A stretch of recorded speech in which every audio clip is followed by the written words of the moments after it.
Hello and welcome into another edition of the Scorching Start on the Birds Broadcast Network. I'm your host, Sammy Miller, alongside your broadcasters, Ian Nicholas and Dylan Pescatore. And after yesterday's off day, the Firebirds are back in action at Doran Park, the home of the Bourne Braves. Before we get into today's game, we have to talk about the off day. Dylan, how was yours? Well, I finally got to the Weta Pirate Museum in Yarmouth. I've been talking about it. I've been blowing these guys' ears off for a month about it, and it was all to be expected. It was amazing. I had a great time.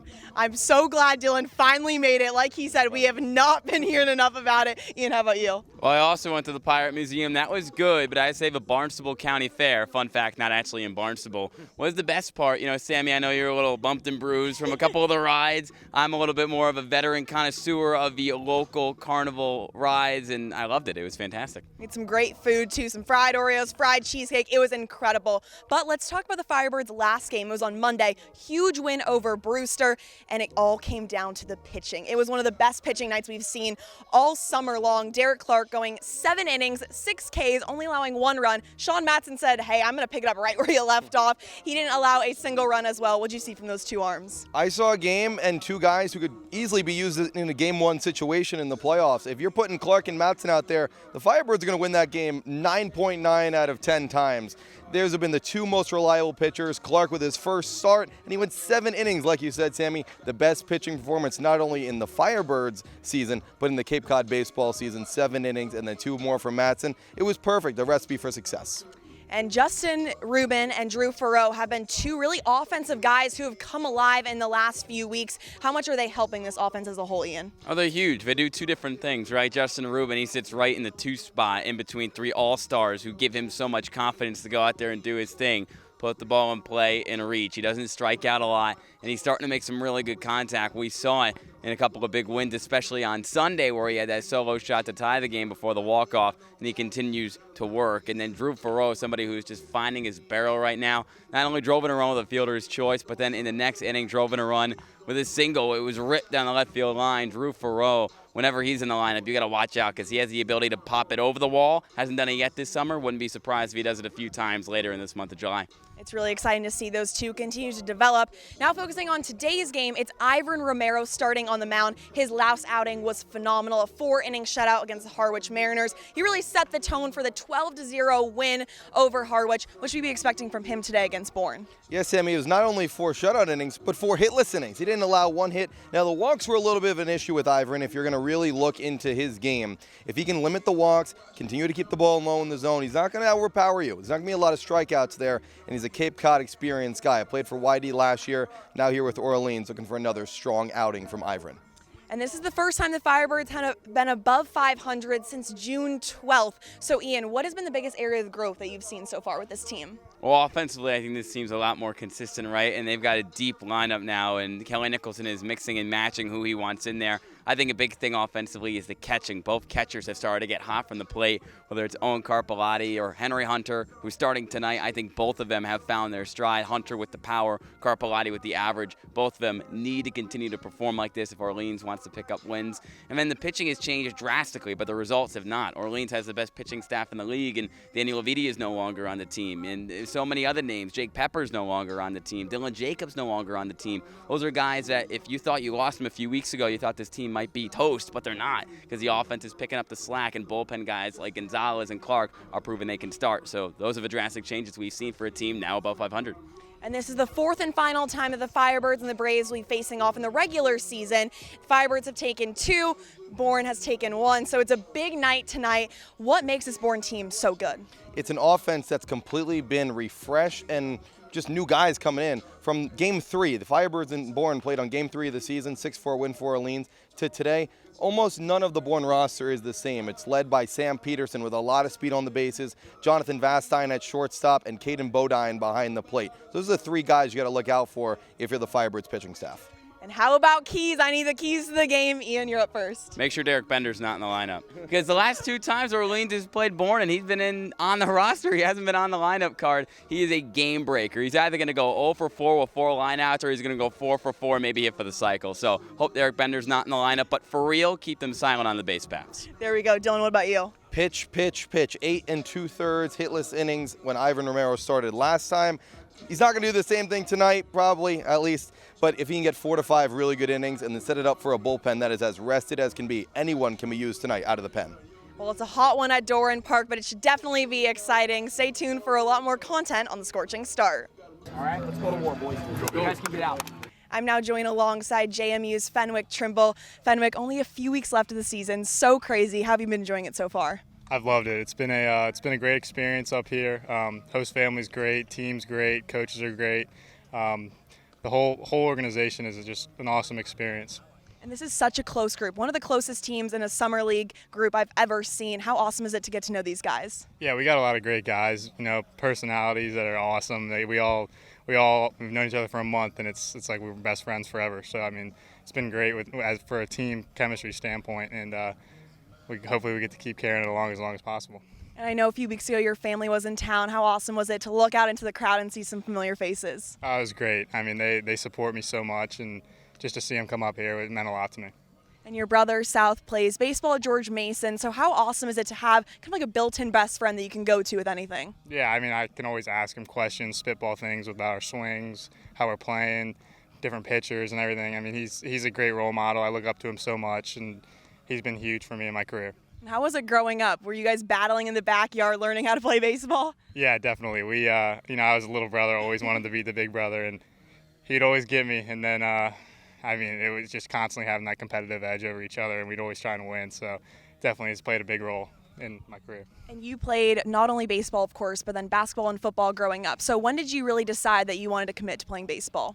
It was really after my freshman year of high school. I continued to play basketball and baseball in high school past freshman year. But baseball I always loved the most, and it was always the most fun to me. It's just so many things in the game of baseball that was like, it's just so challenging and easy at the same time that it's like you got to balance both and work on every aspect of it, and I just love that.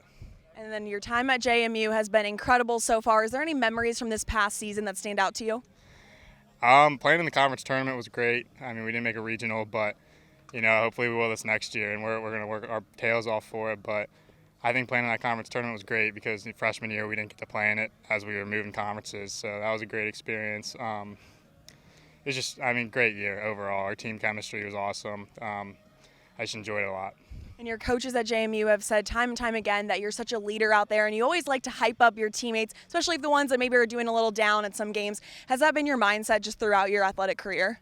Yeah, I just always want to be there for my teammates, and if they're down, I'll ask them how they're doing, crack a joke, try and make them happy, and I just try and always have a positive attitude with everything, and that sometimes, I try to feed that to everyone else, to just always have a good attitude, no matter whether you're playing the best or playing the worst, just always staying level-headed, and that's something that's been big for me, I guess, with my success. And on this Firebirds team, you currently lead with 11 RBIs, and I know the phrase is pass the baton, and you're definitely doing that. So is that your mindset when you go up to the plate? Yeah, just doing anything I can to do my job and pass the baton. Yeah, it's just put it on the next guy, and it keeps going. Everyone has that attitude. We string things together and score runs, and we've been playing pretty good ball recently, so it's been working. And Kelly Nicholson, of course, is a great coach, but he also loves teaching life lessons. Is there a certain lesson that you will definitely take with you in the fall when you go back to JMU?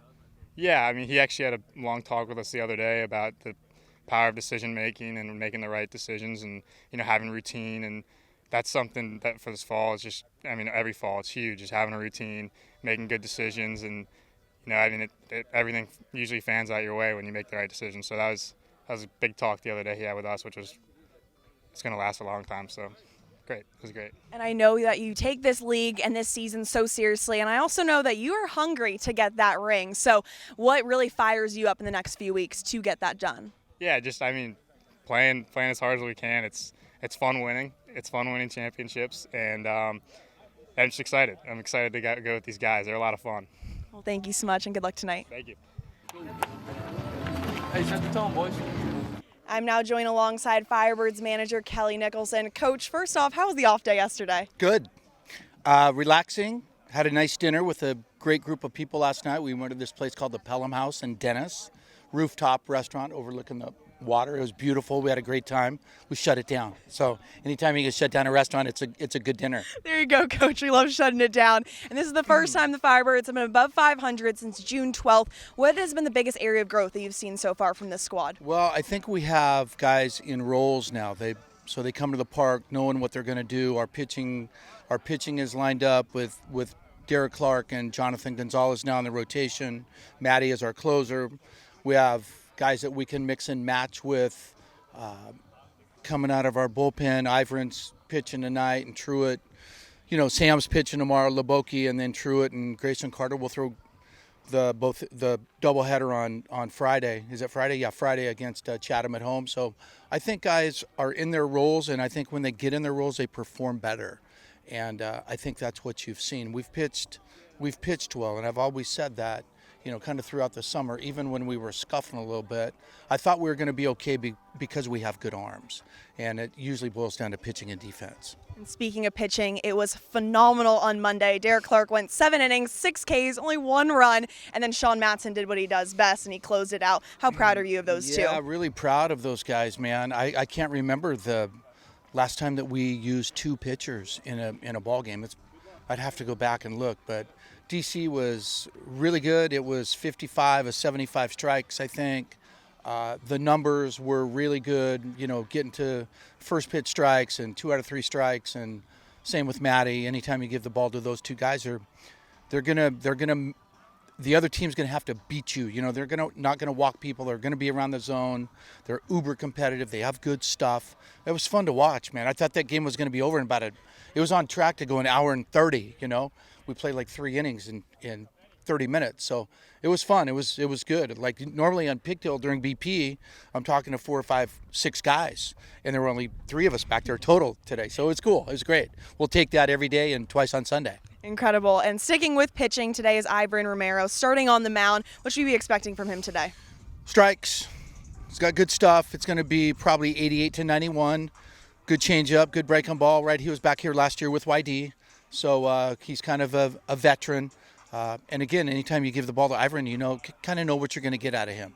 We have plenty of arms in the bullpen today. Should be a good game. They're going with a very good pitcher in Bryce Cunningham from Vanderbilt.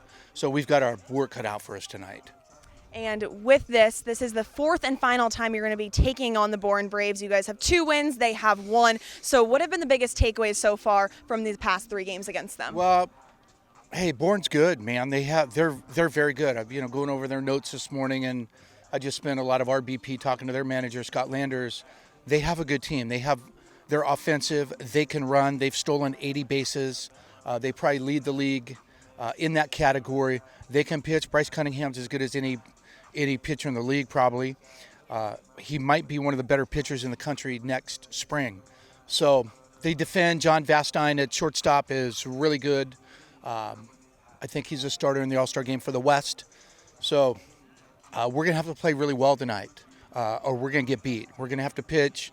We're going to have to be good offensively and run the bases mindfully. And, I'm leaving one out. But we're going to have to do the 4 things that we need to do every night to win tonight. There we go, Coach. Thank you so much, and good luck today. You bet. Thank you.